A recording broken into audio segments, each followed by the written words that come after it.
Hi, my name is Liz Schlemer, and I am going to give you this presentation on mastery grading, respecting students' values through autonomy. I'm from Cal Poly Industrial and Manufacturing Engineering Department, and my email is there. And this mastery grading is actually a small part of what I believe has to happen in higher education, which is a complete change in higher education. So it's kind of to give you some context, which is actually where I always begin when I talk about anything I'm doing with education, is to give you a context of how I think education is changing and then how mastery grading fits into that. So the way I'm going to explain that is I'm going to start with looking at the university in the traditional university. It starts with these people that come into the university in all shapes and sizes and colors, and we process them through kind of a black box, which we call the university.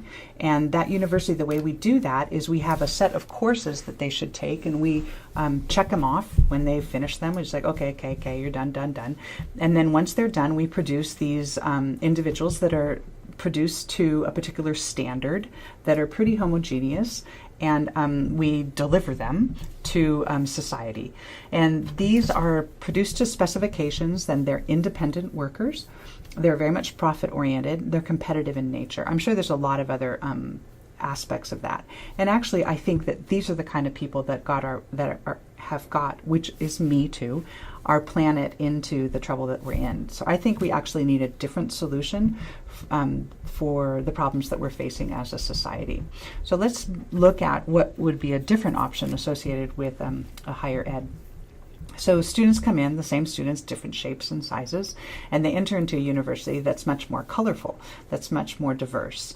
And there's also different pathways to getting the degree you need. So they're more, they're not so straight, and they're more varied and interesting. And what happens then, the people who leave this university are actually quite varied, and they have different skills and different outlooks on life. And these people then are more innovative, they're more focused on a social good, and they're better collaborators. And those are the kinds of people I think that we need in our society. And as higher ed, we should be looking to produce is not the right word, but encourage. So what does this have to do with mastery grading? Well, the thing is that I think one of the ways to have people follow their own path is to have an assessment method that respects the ability to follow your own path. We have curriculums and stuff, but even within my course, I allow students to make choices about the kind of learning they want to do. So what I do is my individualized learning is that I have this mastery grading that I'm going to talk to you about, and I'm going to talk about just in this kind of this simple way. First, I'm going to talk about motivation theory, and then I'm going to talk about learning theory, a little bit on the basics of why mastery grading is a good idea. And then I'm going to use it as an example show you an example in the course, and I'm going to give you a little bit of results from my course and how it actually worked. So when I move to motivation theory, so lots of what I do is based on this self-determination theory, and it is just a theory of motivation. There's a variety of theories. For me, it seems like it fits reality pretty well, and it's pretty much the one that I reference in my mind when I'm designing things in the courses for engagement. So it was sort of written about by Deci and Ryan and popularized by Daniel Pink in his book Drive. And so what I'm going to talk about right now is the things that this is a screenshot from Daniel Pink's RSA animation TED Talk, and it's actually really good if you ever want to listen to it. It's a very, very good TED Talk, but he talks about 3 factors that encourage engagement and or motivation. The first is autonomy, meaning that people do things when they can choose to do them. The second is mastery, that people want to do things when they keep getting better at it, like playing a musical instrument or something. And purpose, so that people actually choose things that they think have meaning or purpose in their own lives. And this is the kinds of things that I think about when I design things for my courses. Can I maximize autonomy? Can I demonstrate to the students that they're mastering a topic? And can I relate the topic to some sort of purpose for the individual in their life? And then moving to learning theory is I got this graph, well, I actually reproduced this graph out of a article that's been pretty good for me when I reference this idea of mastery learning. I know there's other people who have written about this, but this one has been a good article for me because it kind of talked a little bit about how learning happens.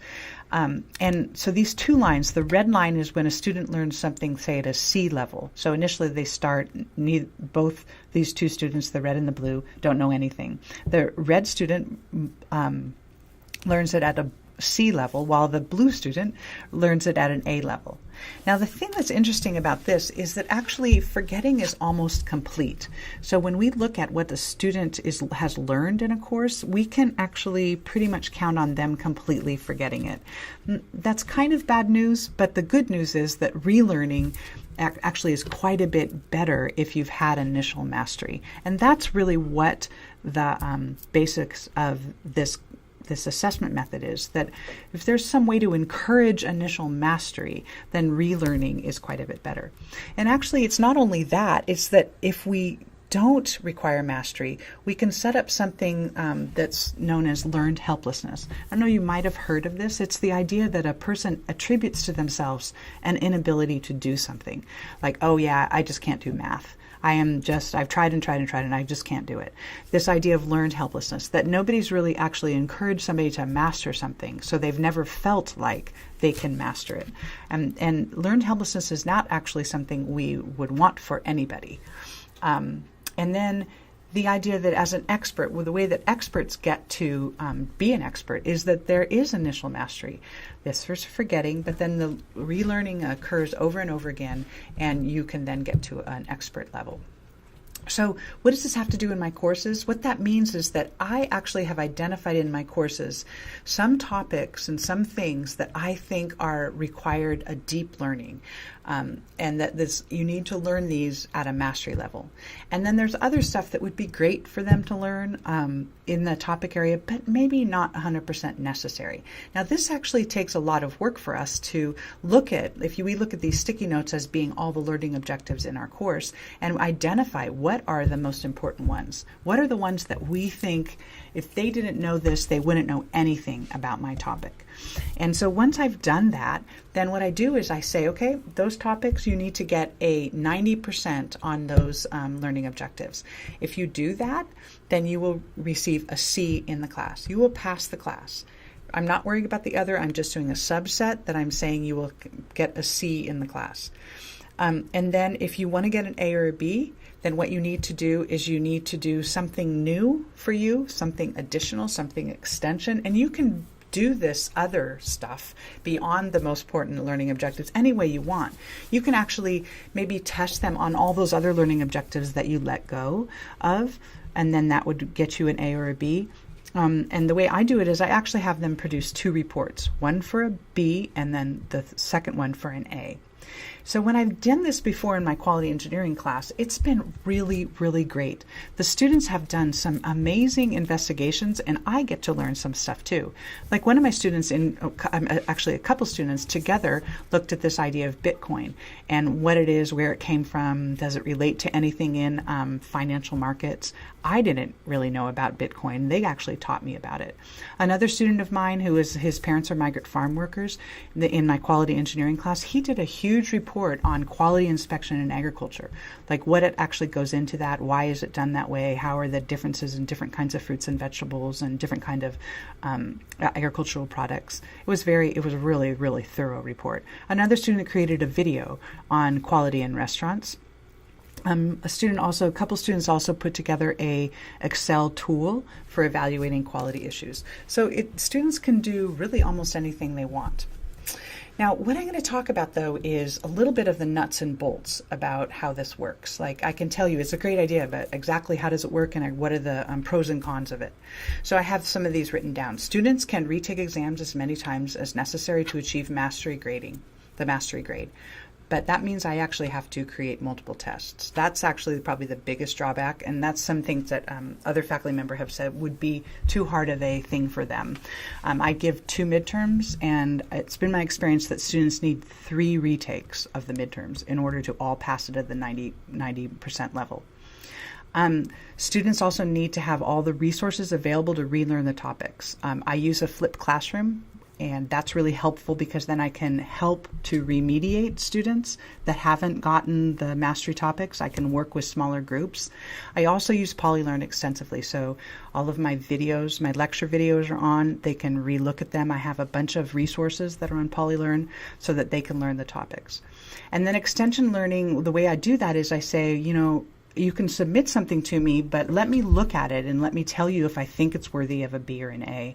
And I've done that in the past. I look at it and I say, oh no, you know what? Actually, you should probably resubmit that. It's not quite up to the level that I imagined. It's a little more work in that way too.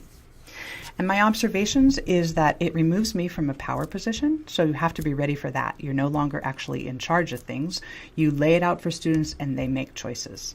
So you have to hand over the learning to the students and accept if they decide not to put a maximum effort into your class. And I actually do. I make pathways for students to make those choices to try to balance their particular workload for that quarter. Low grades on exam leads to continued desire to learn. This is great. When I hand back a test and they get a 70 on it, they don't just shove it into their backpack. They say, oh man, I got to know how to do this in order to pass it. So they actually look for learning, which is really great. And some students actually prefer a C, and you have to be okay with that.